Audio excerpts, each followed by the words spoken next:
To register for a transformational online Isha Upayoga program as designed by Sadhguru, you can click on the link in the description below or WhatsApp us on +91 6366 852 888.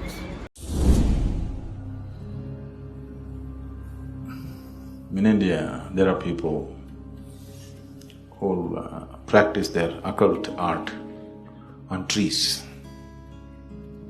You heard of this? They'll practice their occult art. They need some subject to practice on. They'll make the trees actually bleed, red blood coming out. I've seen this with my own eyes. They'll do all kinds of things to the trees. So suppose you happen to take such a tree and cut it, it would be a very tortured tree. If this went into somebody's house, some innocent family not knowing one thing from the other, they could really cause harm to themselves. Usually, in India, carpentry is traditionally taught. Now, of course, they're being taught in schools and things. This particular community, which is generally in South India called acharis, they're taught how to feel the wood.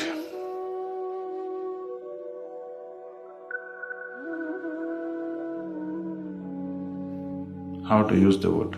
They'll simply reject wood sometimes. They won't take it. Now it's all gone because of commercial reasons. Every piece of wood is used and put into everything, okay? And now it's all plywood. You don't know what the hell has gone into it, okay? Otherwise, if you went to a traditional achari, if you say, I'm using this for my, let's say for my puja room or my worship room, he'll say, no, this wood I can't do, you get me another wood. If he says, this is for my, I'm making a cradle for my child, he say, no, this wood, I won't make it for the child. Like this they'll choose, they'll become experts in, feeling the wood like that. But all that is almost, I would say, more than 90% gone, unfortunately. 20, 30 years ago, about 30 years ago, when I was in construction, these things were still on. Now it's like everything is sliced and packed and put, nobody cares what. It's a very subtle force, only sometimes it's very strong. Otherwise, generally, it's a subtle force. Actually, in many homes, probably women, if the women are not… I'm not saying this with any negative thing, if they're not pumped up, career-oriented, but they're a little more gentle, they feel the home around. If that kind of women are there, probably they would know where to put what, without actually thinking about it, without, exactly logically deciphering, but they may arrange it in such a way that it is not… it feels good, that it doesn't become a negative force in the house. I'm sure a lot of women are sensitive to those things. They may not be conscious about it. Because I've particularly seen an aunt of mine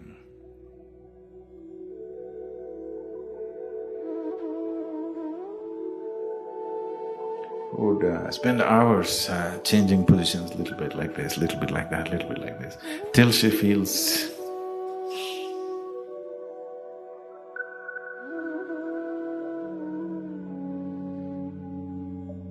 I'm like that too.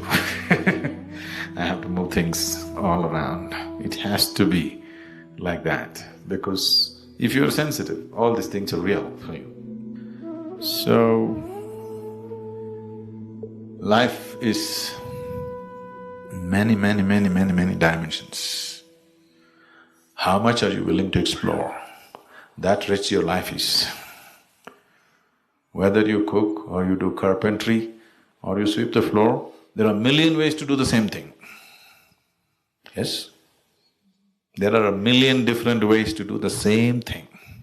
It's not the same thing in everybody's hands, isn't it? It is not the same thing.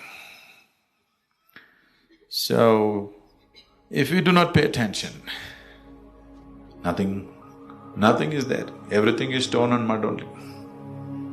If you pay attention, everything becomes something else. How much attention? How keen is your attention? How much attention do you think life deserves? That's the big question.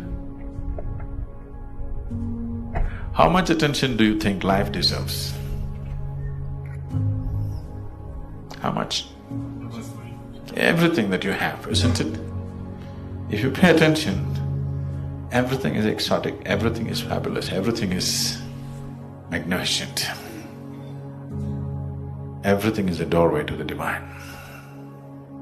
If you don't pay attention, everything is just stone and mud.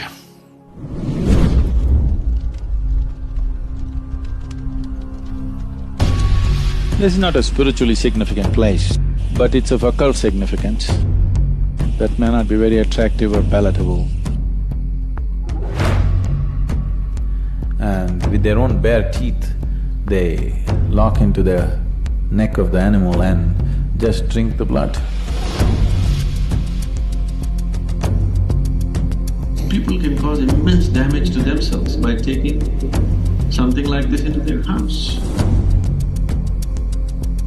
There is a whole cult like this in India. The snake pit can be programmed to go and bite that person